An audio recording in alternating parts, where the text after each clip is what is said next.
Hi everyone, Eric Lewis here with GetZone.com for another episode of At the Range. Today I want to talk about some of the most basic fundamental things that you can talk about, and that is gun safety.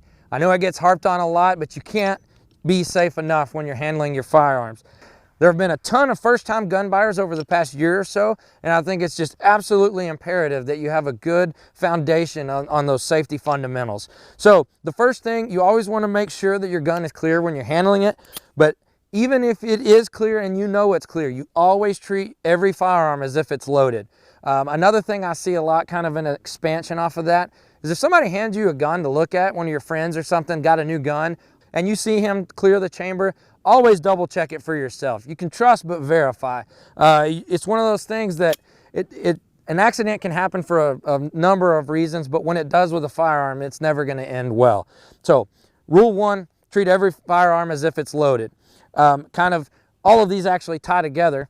The second rule for your gun safety is going to be never point the firearm at something you do not intend to destroy.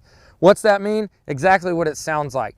I don't care if you know the gun's empty, you do not point that at anything that you're not willing to shoot. Reason for that is if you never point a gun at something that you don't want to destroy, nothing's ever going to happen bad. That's kind of the fundamental basis of that rule. Rule number 3, keep your finger off the trigger until you have acquired the target in your sights. It does not take a long time to move your trigger finger from here to here. If you keep your finger off the trigger, the gun's not going to go off. Everything's good. Rule number 4 is always know your target and what's behind it.